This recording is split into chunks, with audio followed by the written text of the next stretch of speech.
Welcome, everyone. I'm Clara Jones. Happy Saturday, whatever day you're joining us. I hope it's a happy one. I'm a queer fantasy romance author as well as a small publisher that supports other writers in getting their works shared with the world.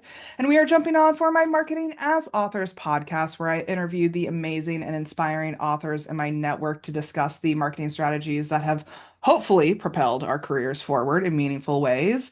If you're joining us, please like, comment, share below. Let us know that you're here. And today I'm talking to Deston. I'm so excited to have you because your TikTok journey has been epic lately. It's been wild. Like it just keeps getting going up and up, and I'm like, did I find my scribe?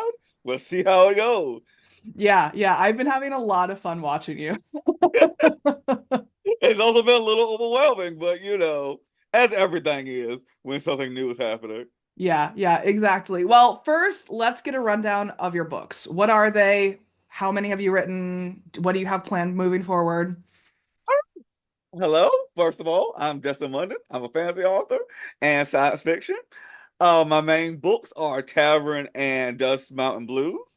Tavern's my high fantasy novel. D&D, Skyrim, that sort of thing.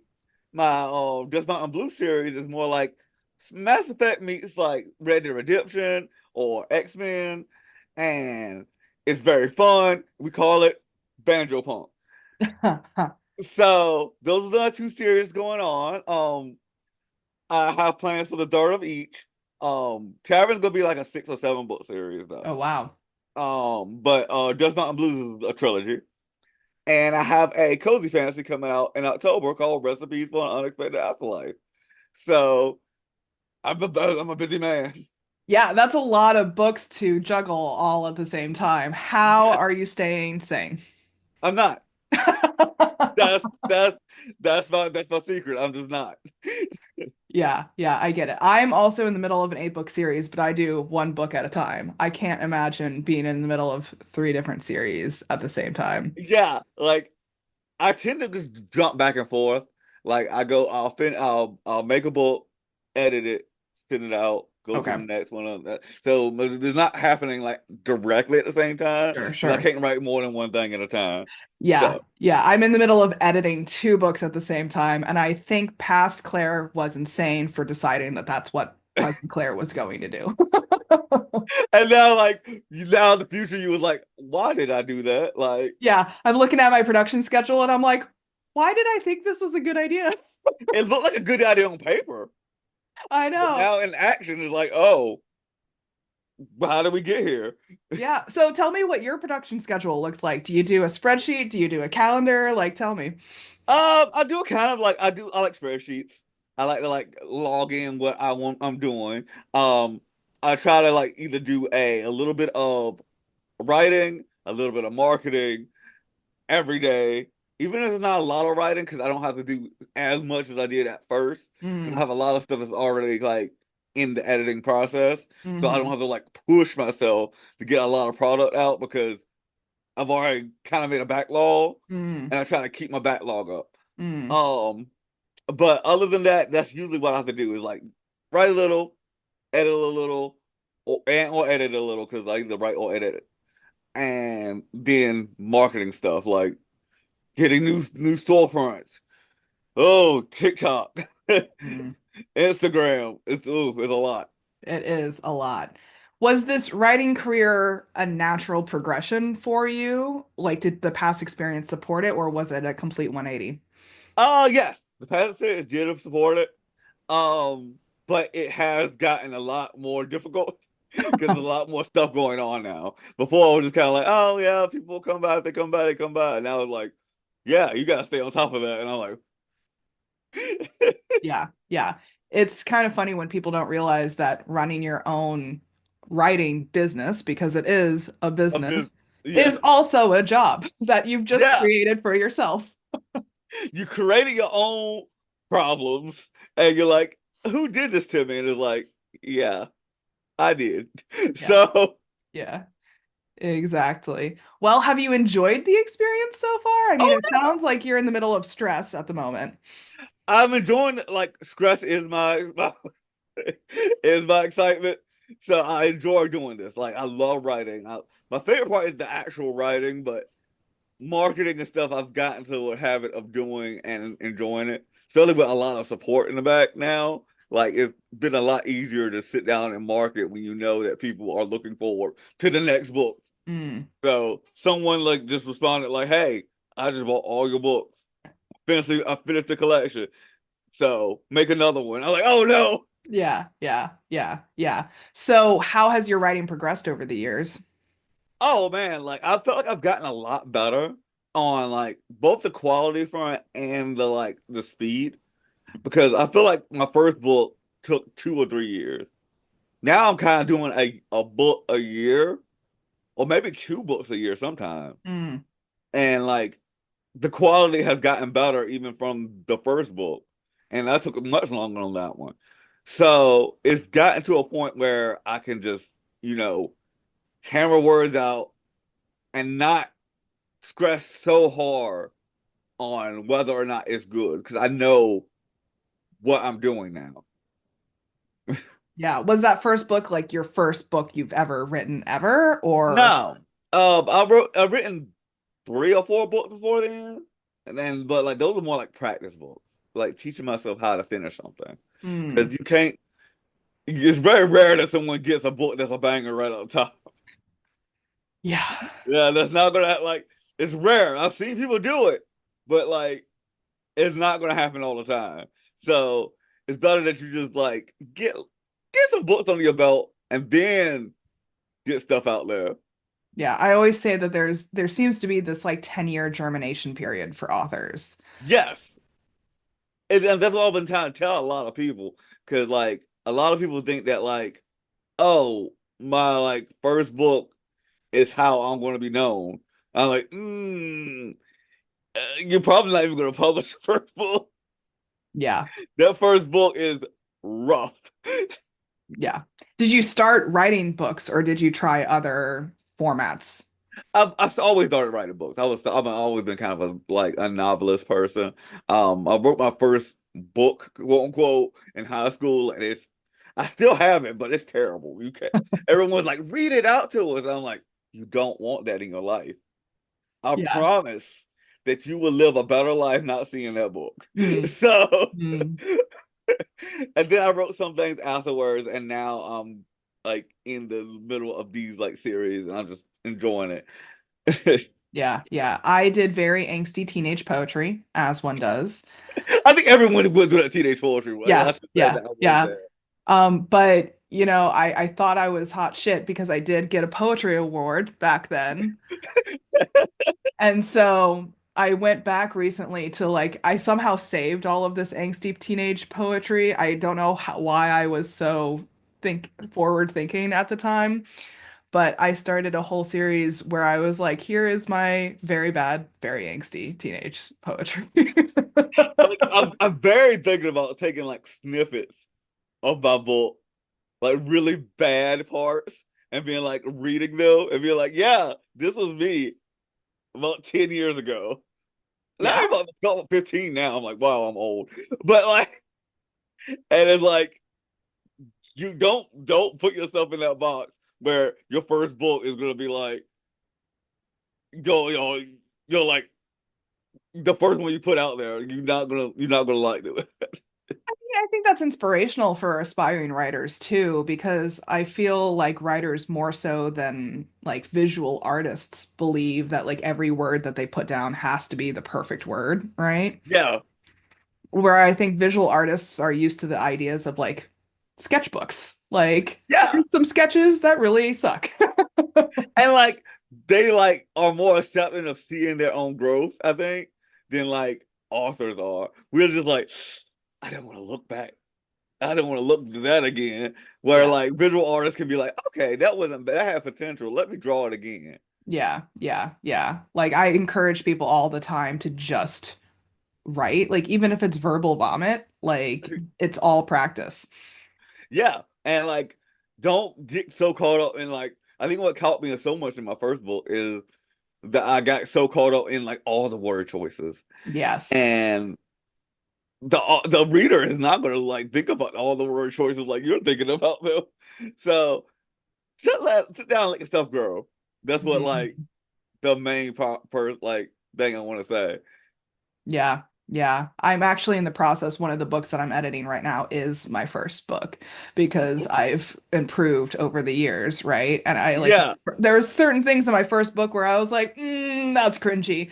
And so I'm actually going back and fixing it because I just couldn't stand it.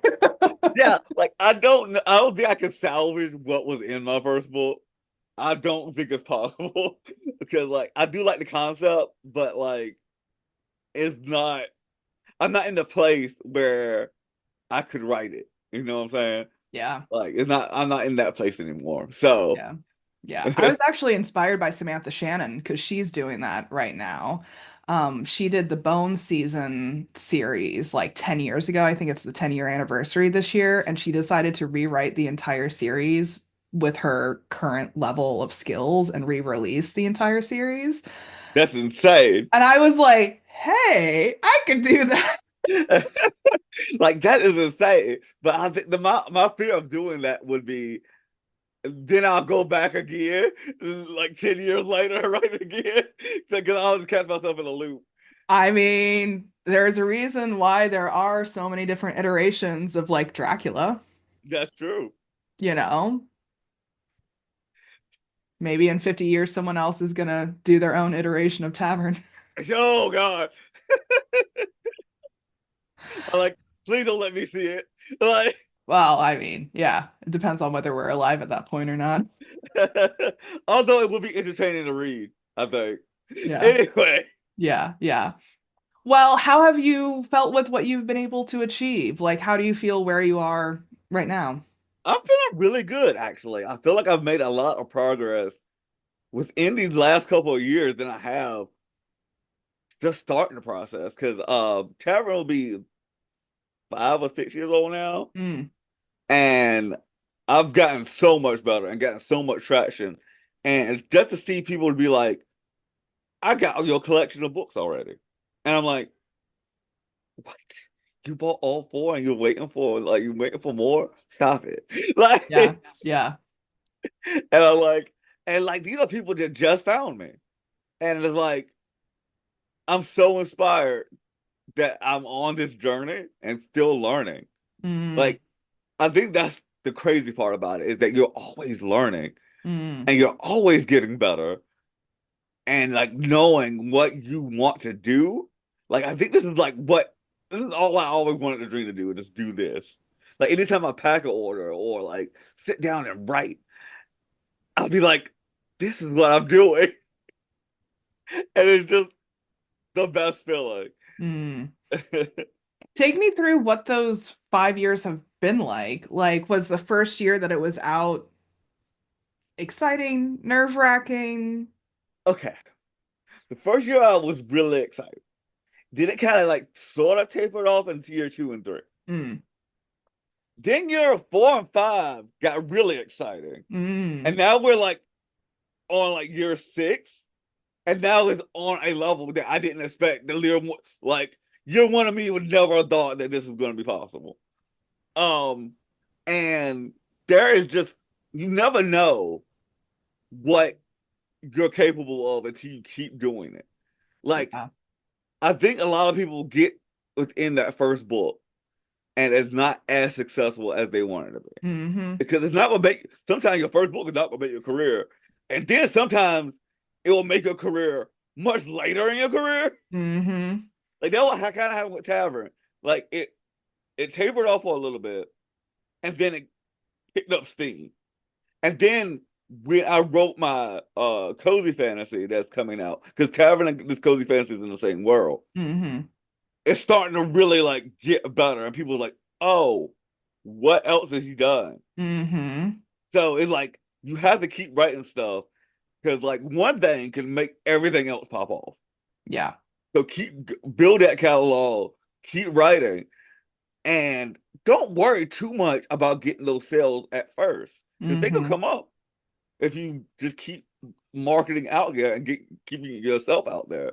And Mm-hmm. that's a big part is marketing yourself as a person, not just your books.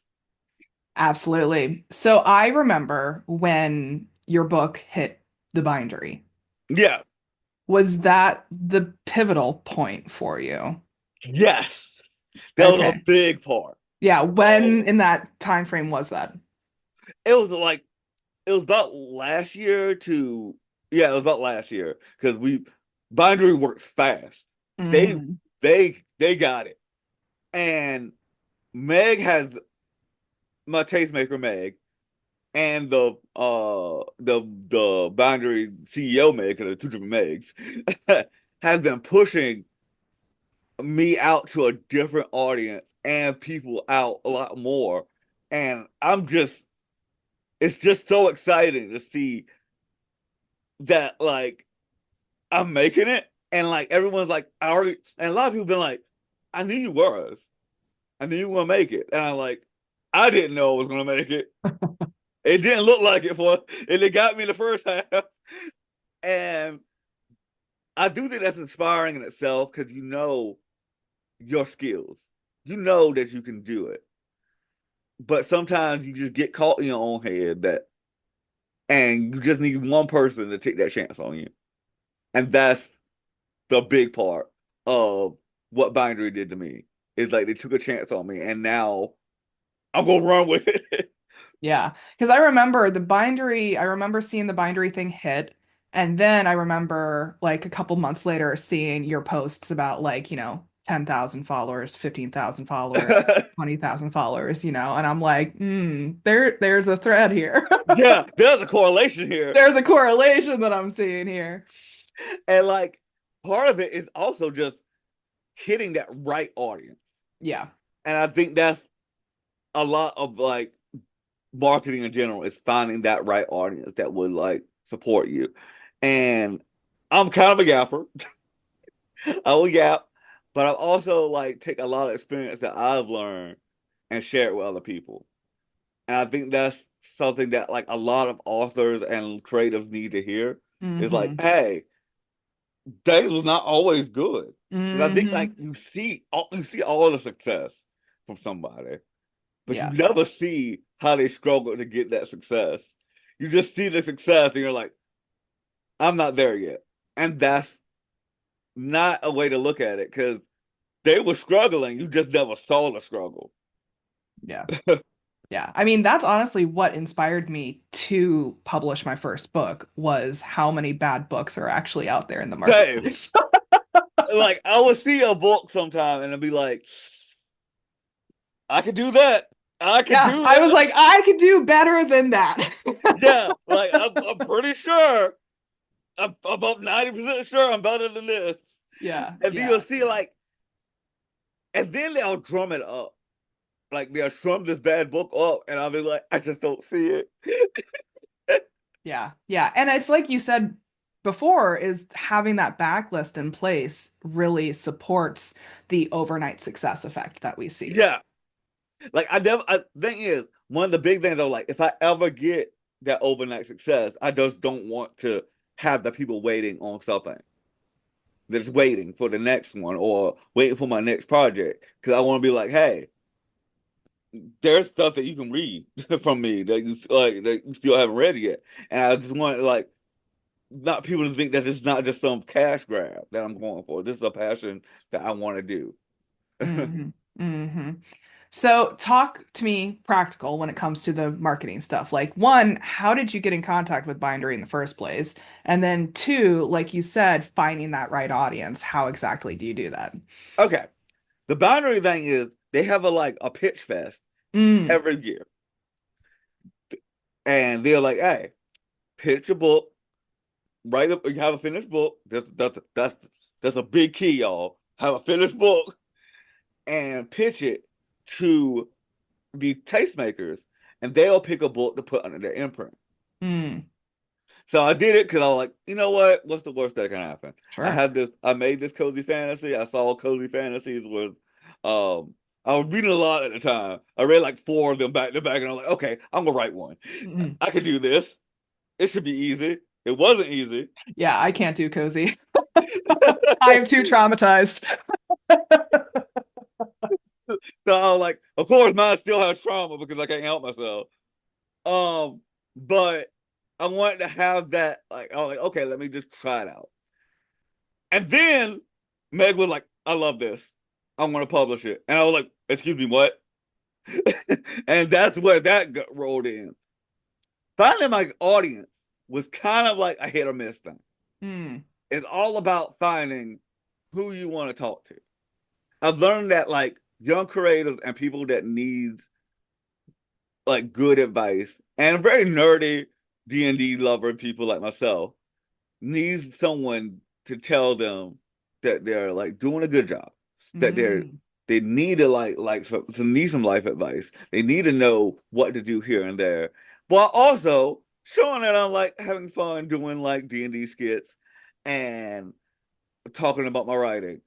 I feel like I found that like core audience of both D&D nerds, readers, and like video game people. And like you have to find who you want to talk to.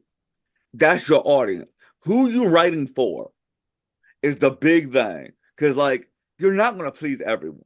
I Yeah. think a lot of people want to be like, I want to have a catch-all fantasy. And Yeah. I'm like, that's not possible. Yes. That is not gonna happen. Who are you talking to? And they be like some people like, oh, I want a little bit of romance, action, like angst, cozy. I'm like, okay, pick a lane. Yeah. Pick a lane and stay to it. Not to mean you can't venture to other lanes, but pick a lane and go for it and stay focused on those people and grow that audience. Yes. And marketing isn't just like selling your book, it's selling who you are as a person. Yes. And you can talk about your book all day, but if they don't see who you are, you're not selling your book. You're just like selling words because you are your book.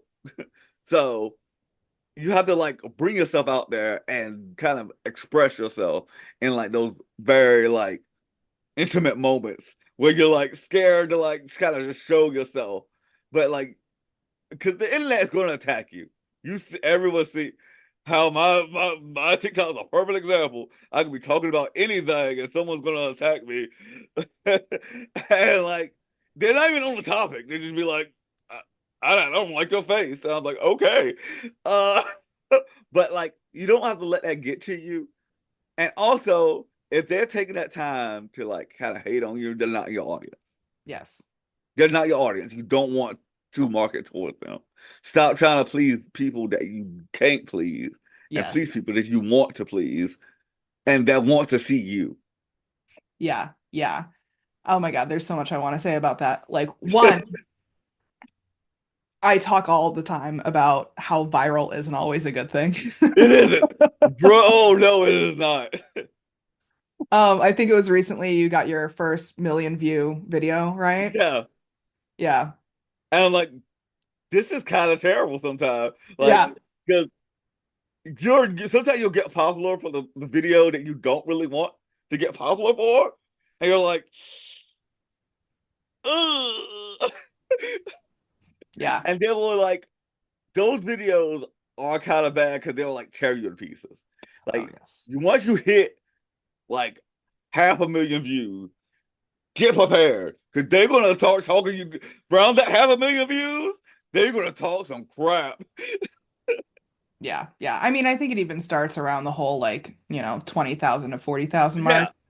Yeah, it start building then. Like Yeah. you start seeing people start tagging each other around 20. So that's when you're like, oh no, Yeah. oh no, because like then they're like, and then people are vested in the wrong way, like the wrong Yes. ways. Yeah. Like you could be talking about anything and they're invested in the wrong portion of what you were trying to say. Sometimes they don't even look at the video. Oh, yeah. It's just an opportunity for haters to hate. Yeah. And that's a crazy part of marketing is that like you have to like kind of separate that from uh your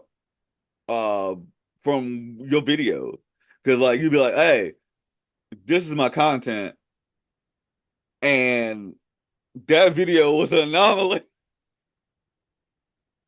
So like you have to like learn how to like kind of separate that like feeling. Yeah. And I love how you talked about it's all about mindset. Yeah.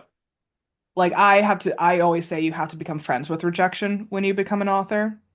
Ooh, You're you have to. doing the self-publishing route or the trad publishing route. Yeah, I think that people think that like rejection, you're not you're safe in Yeah. self-publishing and rejection. Yeah. You're absolutely not. Yes. You are absolutely not safe from rejection and self-publishing.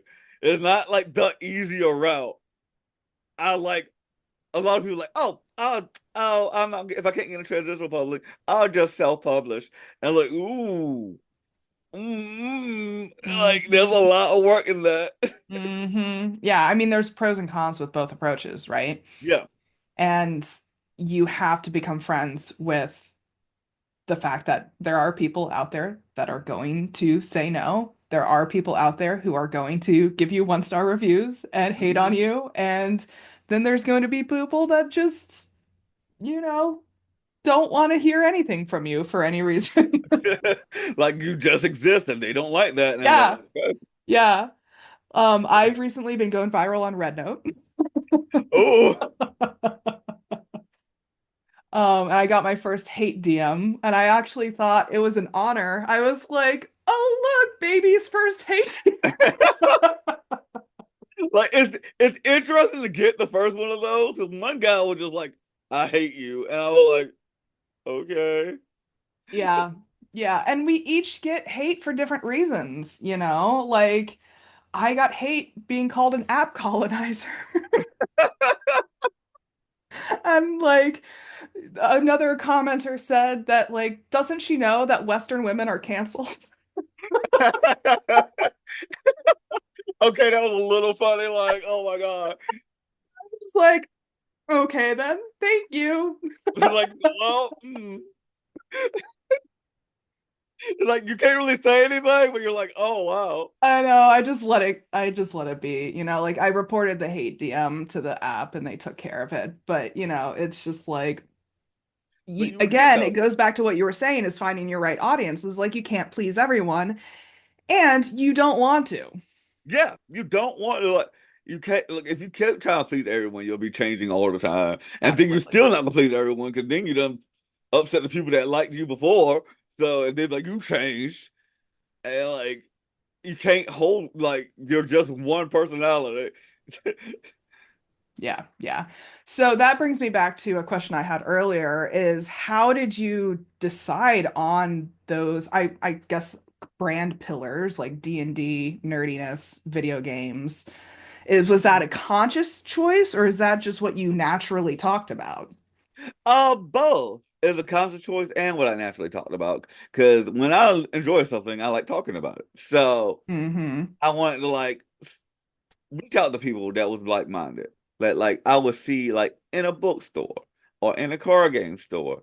And I find like a lot of people that like enjoy those type of things. And I was inspired by people just like could just talk about something like Magic the Gathering for a while, for like Mm. hours. And I'm a D&D person, so I could just like yap about Dungeons and Dragons forever. And I think that's important to an author because you need to learn how to talk about your book in a way that people can relate. And Mm. everyone's like, oh my God, my book is so original. I made the most original book ever. And I'm like, you didn't though. It's okay that you didn't, but you didn't though. Like, and like it had to come from somewhere. It had to be somewhere that thing that you enjoy and what you talk about and like what you want to read. I don't think people realize how much your book is something that you should want to read. Yeah. Because you're gonna read it a million times anyway. You are like, I promise you. Like some people are like, oh, I got my first draft done. I'm gonna get it edited and then I'm gonna publish it. I'm like, you think that? And people even skip the editing part. They're like, I'm just gonna No, write it and yeah. publish it. And I'm like, mm. No, stop. And they'd be like, it's fine. And I'm like, it's not though. It is not though. Yeah. I mean, one of Like I my have favorite like one friend that he just kind of just writes novellas because he feels like it. And I'm like, that's fine that you don't want to get it edited, but also don't get mad if they talk about your editing. You're not allowed. true story. You put it out there at that quality. That's your quality. True story. Because every piece connects to that brand, that Yeah. personal brand, right? And Hmm. like that's what I tell people who like show up on this podcast too. They're like, "Oh, I'm a mess. I'm not like wearing a suit and tie." And I'm like, "That's part of your brand. Yeah. Like however you show up to this podcast is going to be part of your brand image." Yeah. Like for me, I like to appear very comfy or in cosplay. There's Yeah. there's no there's no in between. Yeah. Um, like when I have like, especially since I am like sort of like chronically ill, Mm, I have to like kind of like pace myself. So I'm like, oh, I want to be comfy and I want to seem like something very approachable. mm. So I'm like, let me keep it simple. But some people be like, some people don't like that. Some people just be like, why are you not in a suit and tie? And it's like, you try being in a suit and tie when you're tired all the time. Like, Yeah. And I think that those visual branding cues or even like those value branding cues are filters to filter people in and out very easily. hmm So then you don't have to waste your time talking to the people that get filtered out. hmm Like like when I tell people, you will probably never see someone hate on your video twice. Mm, Like they'll probably see your video once, make a hate comment, and leave the internet. Like in your perspective, like you will never see them again. And you respond to that hate comment. It's very rare that they'll respond back to you. mm. You'd be like, "Hey, don't do that," and then they're gone. But like they're like, "Oh, I said what I needed to say. I got a rile out of them," and they just leave to do it to someone else. You never. It's very rare that you see a hater twice. Hmm. All right, so we've talked about content. Are Mhm. there any other marketing forms that you use? I have been trying like I've been trying to do like more live streams. Mm, I feel like live streaming is something that like a lot of people are into and like to talk about. They love seeing your interaction on the live. They mm, want to talk to you face to face, kind of, and you respond to them immediately. And a lot of people like to know a lot about you, watch you play video games, listen to you talk about music or listen to music while you're mm, like writing or something. Live streaming has become something I'm trying to get more to doing, but I don't always have the energy for it. So this was like that why videos has like been like kind of a big thing. And getting like diversifying your brand is really important. Like I've just recently got a storefront in Shopify mm, because a lot of people could not get my book through TikTok Shop because TikTok Shop only like would show it to the United States people for some reason. mm, So like, you know what? There's a lot of people in the UK, Netherlands, and like especially in Ireland for some reason. For some reason, I'm very popular in Ireland. I was like, okay, I'm gonna have to okay. get it to them somehow. Especially since like there's a portion of my like world that's based off Ireland, so like they'll like that. Like, and you just gotta diversify what options for your marketing. Mm, Don't try to put it all in one basket and play around with it.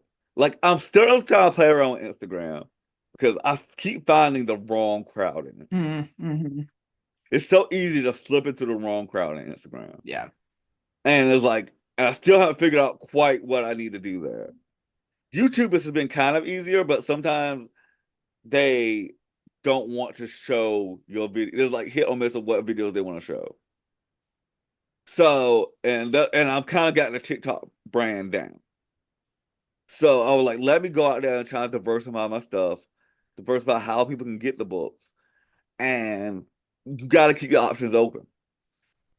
Interesting. Do you do all of your direct fulfillment yourself or do you go through third-party retailers? I'll do all my direct film myself right now. I Interesting. am looking to get some help in that regard So it's just considering that like it's getting kind of large, and I don't have a Yeah. lot of space in my house. Yeah. Yeah. I knew from the get-go that I didn't want to do direct fulfillment. I was like, it's going to be covered in dog hair.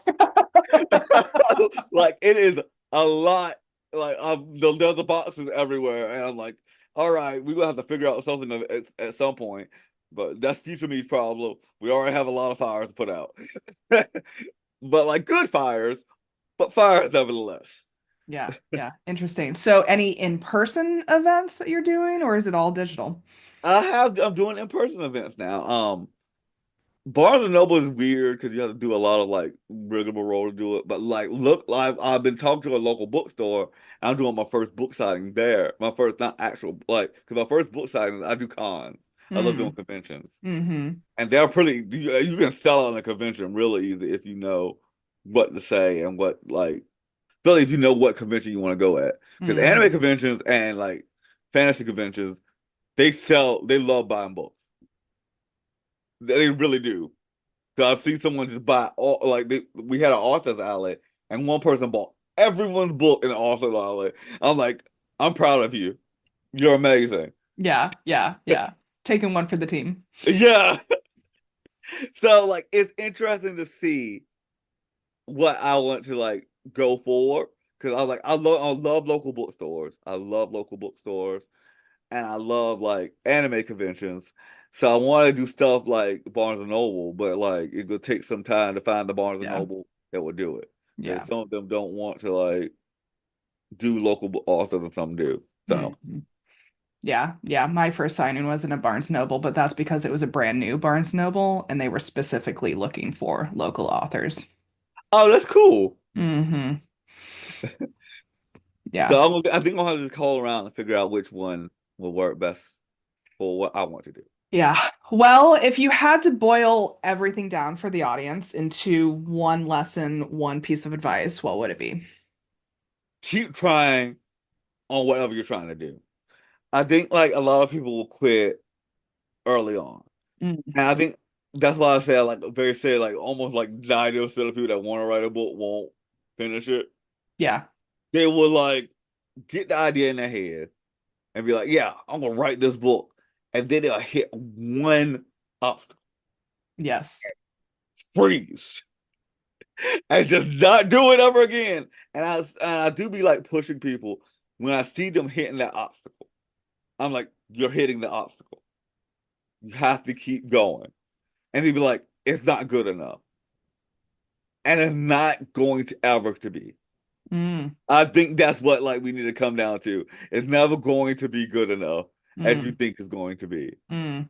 Even like people like Brandon Sanderson was like because when he like launches his first big book and he don't like it as much now than when he released it.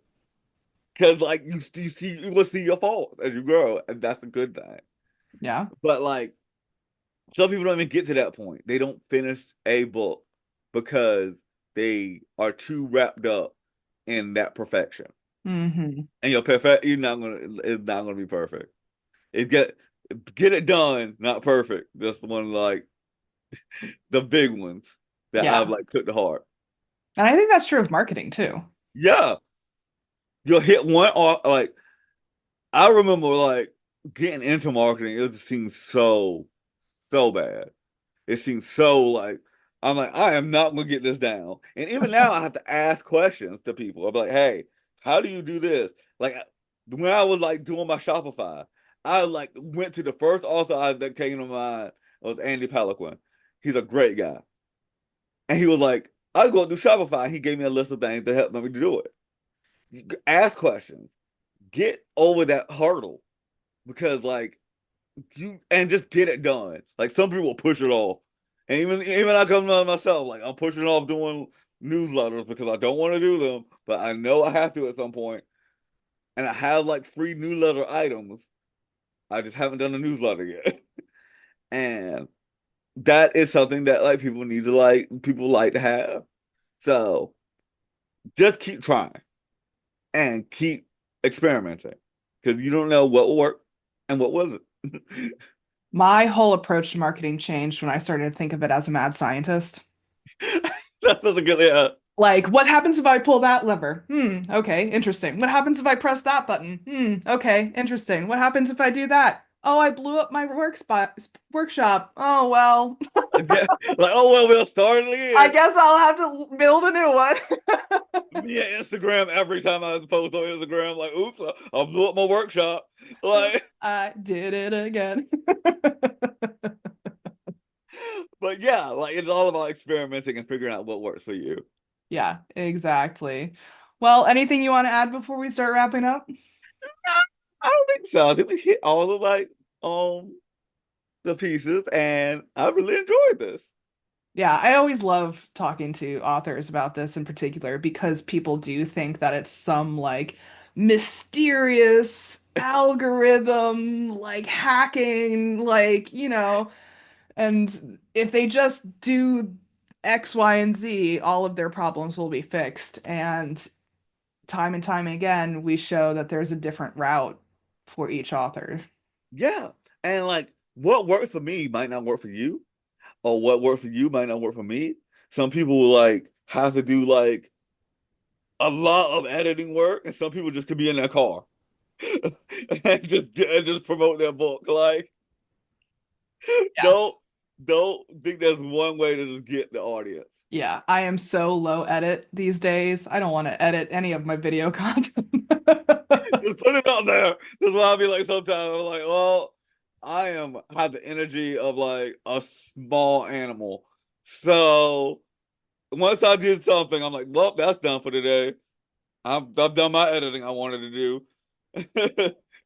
And some Yeah. people like I want to do these big like lore videos for my books, Mm, but the energy is just not there. So I'm yeah. like, that's gonna have to wait. Yeah. People always ask me what editing podcast software I use, and I'm like, it's literally the one that came free on my computer. Exactly. I'm like, leave like, oh man, what do you use for editing TikTok? TikTok. Yeah. Yeah, like I just don't have the energy to do it. Like, and that works. Like that works for some people. That might not work for some people. Just do what works best for you. And again, that's part of our brand image. Yep. Like, are we? Everything you do is be part of your brand image. So be careful what you do or don't do. Because you want like if you want to be like nice and casual, to be nice and casual. Don't try to be like formal or like controversial. Like Mm, I feel like a lot of people run to being controversial. mm, Don't do that. yeah. Because that's a good way to hurt your brand in the long run. Yes, I always say that about pity brands. Yeah. hmm Once you Like try to start a brand based off of pity, you have to commit to the bit, baby.